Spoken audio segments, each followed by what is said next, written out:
You have better side? I don't know. Great. We'll center ourselves. Thanks. Steve, thanks for coming. Great to be here. A lot of energy, a lot of excitement. It is. There's a lot of energy. Speaking of energy, before we get into it, I have a personal question. Every time we hang out, you look younger. You're like the Benjamin Button of tech here. What is the secret to that? And then we'll get into we heard some life science talks earlier, but I want the secret from the source here. I'm flattered that you say that. Maybe it's because I'm hanging out with you, with a lot of young people and a lot of smart entrepreneurs that are inspiring me about the future. Yeah, the energy is big here. All right, so I appreciate you coming. When I reached out, there was a purpose to it because it feels like we're at this moment here where AI has gone from a concept to now it's actualizing. And you were so key, and everyone talks about AI, it's the biggest thing, maybe even bigger than the internet. The last time we had this incredible shift in how everybody did everything was the internet, and you were one of the key people. You had Tim Berners-Lee, and he developed the World Wide Web, and then you had people like Mark Andreessen with the Mosaic browser, and then really it was AOL and in your company that brought tens of millions of people, popularized the internet. I mean, how many CD-ROMs did you guys send out back in the day? A lot. Sorry about that. And everybody over 40 is like, yeah, I got about 8 of those. Everybody who's under 30 here is like, what's a CD-ROM? Yeah. But there were a lot. If you were around in the 90s, it was AOL really that was bringing you onto the internet. So with that perspective, what do you see? First question would be, what do you see as the similarities and differences right now about this moment here and when kind of that mid-90s, mid to late 90s where you really saw everything go nuts with the internet? Well, I think one similarity is it's been developing the technologies, in this case AI or the internet, for decades, and then hit a acceleration point. So 75 years of investment, including here at MIT around AI. It's really the last 18 months where things have really accelerated because obviously the overnight success of ChatGPT, which was 75 years in the making, and that really created momentum and excitement with entrepreneurs and investors and the general public, and attention from, I was yesterday meeting with some senators in DC around what to do around AI policy and so forth. So it went from developing in an interesting way, but not really captivating the moment, not really kind of capturing the zeitgeist, and suddenly it took over. The same thing was true with AOL. We started in 1985. At the time, only 3% of people were online, and those 3% were online about an hour a week. And for a decade, from 85 to 95, I'd go to conferences like this, and nobody cared about the internet.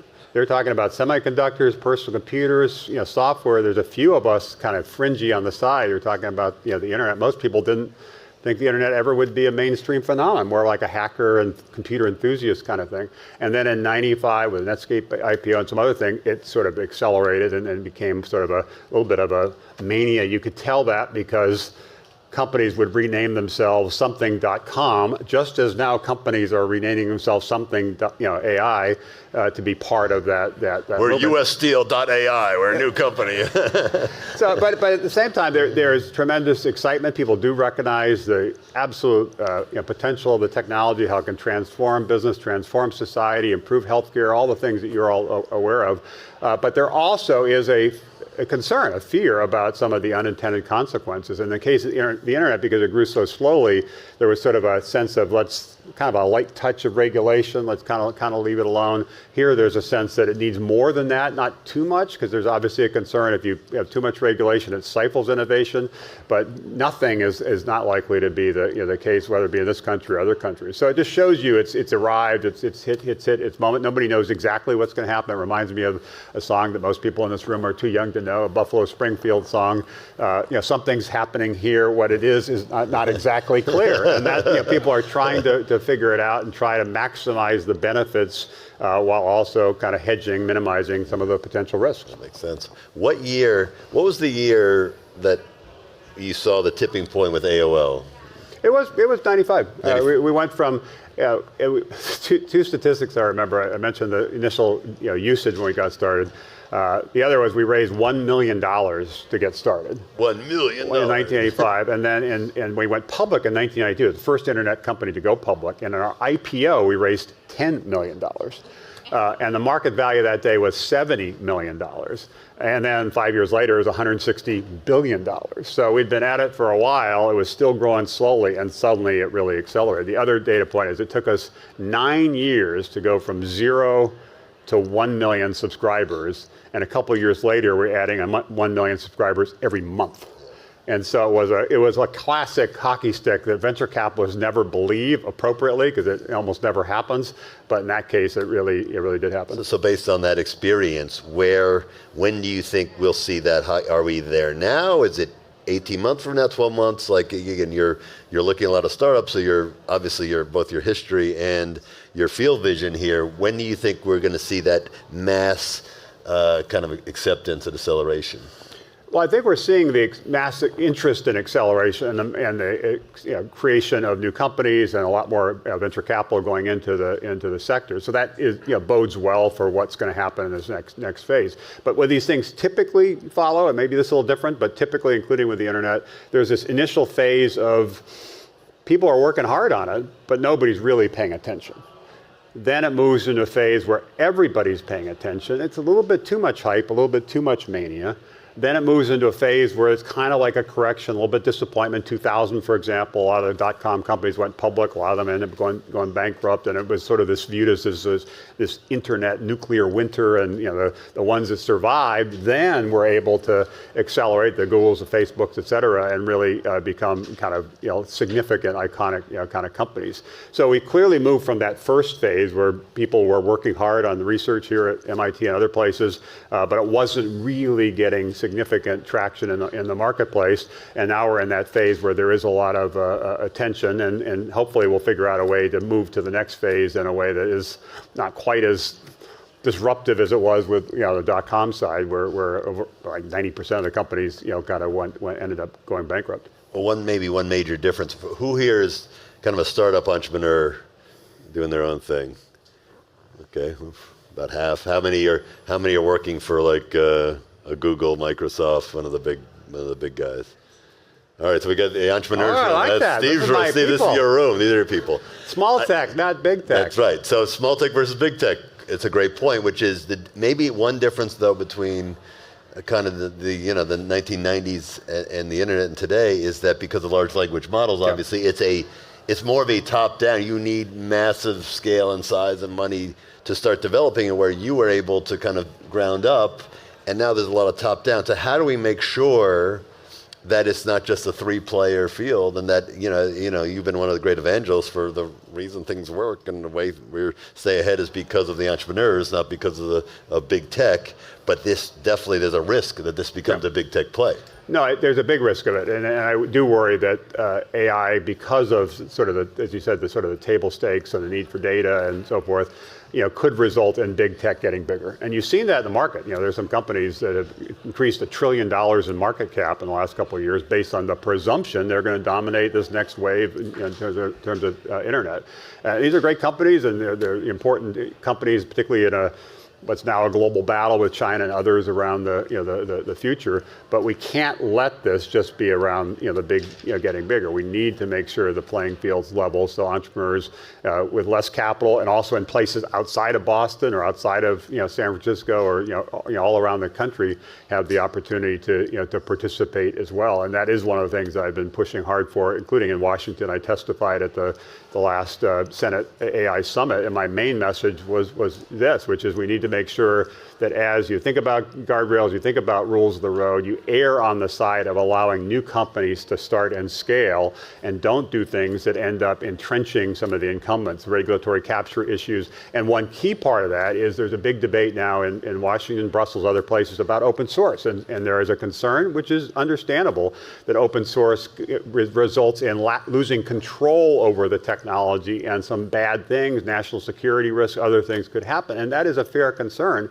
But we have to have open source if we're going to make sure that this really is an open platform, a level playing field, and new companies, including some of those hopefully in this room, are able to launch and scale and become the next Google. And the lesson going back to the internet was when we got started, the only reason America dominated the internet is because the defense agency, a government agency, DARPA, funded the creation of the internet to create essentially a network that would withstand a nuclear attack, number one. Number two, a judicial decision was made to break up Ma Bell, the dominant, the only monopoly phone company, to create 7 regional Bell companies. That unleashed competition, and that's why the cost of being on the internet went from $10 an hour to nothing because of that competition. So that was a key decision. Another key decision was to essentially commercialize the internet. We started in '85. It was still illegal for consumers or businesses to commercialize the internet. Right. It was for educational institutions like MIT or government agencies, not for consumers or businesses. Congress passed the telecom bill to commercialize the internet. And the final one, and the most important relative to this conversation,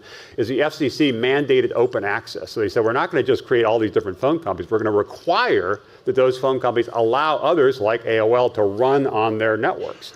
And if that hadn't happened, the cost wouldn't have come down, the innovation wouldn't have accelerated, and certainly companies like ours wouldn't have existed. I don't think America would have led the charge. So how do we take some of those lessons forward here with AI and make sure it is open and new companies can emerge, and it's not just the big tech getting bigger? Well, and again, that took Washington to bust up AT&T.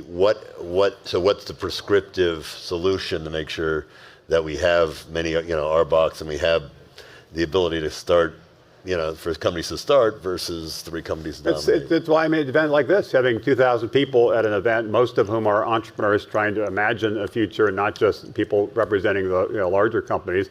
We've got to lean into that and be backing this next generation of entrepreneurs. In terms of antitrust, it's a bigger, kind of conversation, and it is being considered now with the FTC and others being much more aggressive on antitrust issues. It is going to be harder. It already is harder for big companies to buy other big companies. There's more scrutiny, so that's slowing some of that, which is not all bad. At the same time, we don't want to move too far in that direction where it ends up kind of stifling some potential innovation, stifling a path for young companies in some cases should be acquired by the larger companies. So we want to go too far in that direction, but I do think we need to err on the side of making sure AI is open to all, err on the side of making sure the leaders in AI 20 years from now are new companies, new entrepreneurs that didn't exist. And just as with the leaders of the internet today are companies that did not exist. It was not AT&T that dominated that. It was not IBM that dominated. IBM spent $1 billion with IBM, Sears, and CBS to launch an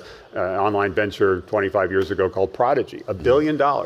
Ended up, kind of failing. Our little company with $1 million ended up, kind of emerging. But then we got challenged by other companies, and we kind of lost our way, and new companies emerged. That's the arc of innovation. That's the arc of the American, story. That's right. That's right. Well, you also mentioned before the idea that we need to make sure that there are entrepreneurs everywhere that are empowered to do this. I don't know if anybody's seen. Steve has this movement, Rise of the Rest. I don't know if anybody's ever seen the Rise of the Rest tour. Steve travels around, and has traveled around over the years in an RV, and he pulls into towns like Cincinnati or Topeka or wherever, and go Cincy, and it's like Drake getting on the concert tour. He comes out, and all the entrepreneurs. It's not quite that. And the van pulls up, and the fans are there. It might be dozens or hundreds versus tens of thousands, but the entrepreneurs in these cities feel seen. And I've been hearing a lot, even walking around today, about the necessity to make sure that AI is inclusive, and that's absolutely right. But there needs to be geographic inclusivity, right? So the issue there, we launched Rise of the Rest 10 years ago, actually in Detroit, a city that we then did Forbes 30 under 30 conferences for a number of years, and we'll be going back to celebrate that in a couple of months, and Pittsburgh and others, which are the cities, by the way, that 100 years ago were the Silicon Valley of the time. Sure. Detroit absolutely was the most innovative city in America, fastest growing city in America, 5th largest city in America because everybody wanted to be part of the car revolution. Pittsburgh was powering the steel industry and the industrial revolution. It was really rocking and rolling. And so these cities had great histories, but there was some risk about not having great futures. And the progress in the last decade has been great. There's 1,400 new venture firms in these Rise of the Rest cities. Through our own Rise of the Rest seed fund, have made 200 investments in 100 different cities, and one of them actually, a company called Prion in North Carolina. Igor, the founder, will be speaking in a session, one of the next sessions. He was the original founder of the technology that Amazon acquired to create Alexa, and he's in North Carolina building Prion. We backed a company called Tempest in Chicago. Now it's 2,000 employees focused on using AI initially on oncology, so there can be a better diagnosis, a more precise intervention. We founded a company in Baltimore called Catalyte using AI to identify potential people have that has shifted some people that were truck drivers to now being, coders. So we're seeing this happening, all over the place. There's one company in Atlanta that's building a Mach 5 engine to go from Atlanta to Europe in 90 minutes. And some of that is the core technology around the engine, but they're also using AI and a plan with the military to do essentially an uncrewed mission, later this year. That company is in Atlanta. And so how do we make sure that as AI moves forward, it is open to all. It's not just the big getting bigger, but it also isn't just Silicon Valley, Boston, New York, which have dominated the last couple of years, continuing to dominate, because 75% of venture capital the last decade has gone to California, New York, and Massachusetts. We have to level the playing field. And if we don't, this country, which some of you I'm sure are concerned I'm concerned about the hyper-partisanship, tribalism, some of that, not all of it, some of that is a lot of people in a lot of parts of the country feel left out by the technology revolution. They feel unheard. They feel that the innovations happening in places like Cambridge are ending up creating job loss in their community, and we're not offsetting that by launching new companies that can create jobs for those communities. They're mad, and that's playing out in politics, and the biggest risk to America, I think, is in an internal risk. China is a competitive risk, but an internal risk of the dysfunction and the hyper-partisanship. So how do we create more opportunity for more people in more places so more people wake up in the morning anxious, happy and enthusiastic about the future, not anxious and fearful about the future. And we're unique in coming in this morning and thinking, oh, this is all possible. Most people in most parts of the country, trust me, I've been there, I've seen this, do not have that enthusiasm, do not have that optimism, and we have to create more jobs for more people in more places, and startups create most of the jobs. It's not small business, it's not big business, it's new business, companies under 5 years old. So we've got to do that if we're going to have a united country, as well as doing that if we're going to win and continue to be the most innovative entrepreneurial nation in the world, which is a risk given what's happening globally. We've got to do that in a more inclusive way. That's right. How do we, it's a catch-22 because the money goes to where the talent goes to where the money is, and there's this, perception, a lot of it's true, a lot of it's not, that Silicon Valley's got a majority of the AI talent, Boston's got a smaller but decent percentage, and some in New York, but really, those are the markets. So how do we solve the talent issue in places like Detroit or Pittsburgh or Atlanta? Well, first of all, the talent has always been there. If you go to Silicon Valley, I was actually speaking at a conference, it wasn't Forbes, it was TechCrunch conference 5 or 6 years ago. There were, 2,000 or 3,000 people in the room. I asked for a show of hands, how many people grew up in the Bay Area? And it was like 5%. Everybody in Silicon Valley is from someplace else. They go there because that is the land of opportunity, because the capital, other people there, an ecosystem are supporting risk-taking and so forth.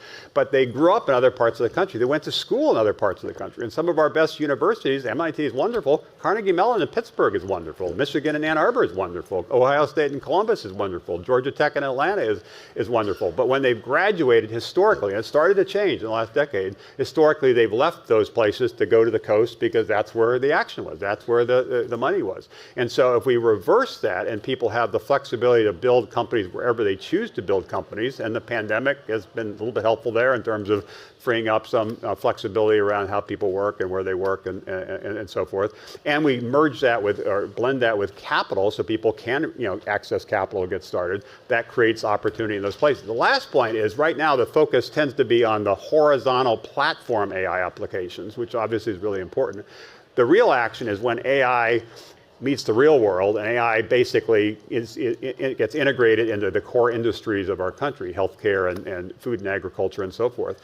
And that's when being in other places may be advantaged, because most of the companies you need to partner with are in those other places. MD Anderson in Texas, Mayo Clinic in Minnesota, Johns Hopkins in Maryland. Those are super important institutions to partner with if you're trying to reimagine, disrupt the healthcare sector. So it will advantage people that are close to it. It'll advantage people that have some credibility with those institutions so they can build trust and establish partnerships. And I think partnerships and policy will be much more important in this next wave of innovation, the next 20 years, than it has been in the last 20 years. I think you make great points there. And we had the Forbes Under 30 Summit in Boston for 3 years, and that was about 6-7 years ago. And I remember coming here, and I had a lot of meetings with Mayor, Marty Walsh, the mayor, and Charlie Baker, the governor of Massachusetts.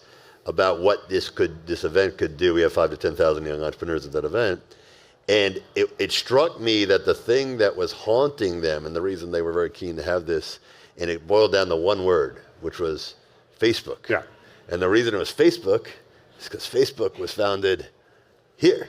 It was founded about 2 miles away from here. But yet they felt like even in Boston, they felt like they had to go to San Francisco because of the quote unquote talent. And imagine how much different Boston will look. Listen, Boston's doing great, but imagine how much different it will look if Facebook was still based in Boston. So the secret is, right, in Atlanta, right, Georgia Tech, every school you mentioned is amazing. How do you send the message to the entrepreneurs coming out of those schools or surrounding those schools that they could stay home where they're comfortable, where they like it, and build tap into the businesses? talent. Like Georgia Tech has a great program. So Hermes is attracting dozens and dozens of people out of Georgia Tech, and so there's a competitive advantage for them. And if they were just moved to, San Francisco, the battle for talent is more intense. So I think there are some strategic advantage, some cost of living advantages, but you have to have the venture capital there. You have to keep the talent there, slow the brain drain of people leaving, create a boomerang of people returning, and you have to create an ecosystem that is around risk taking. As you all know, it's hard, it's challenging, it's risky to start a company, and being in a community which recognizes that and supports that, which is one of the great things about Silicon Valley, or one of the great things about Cambridge. How do we create those communities in more parts of the country? Very important.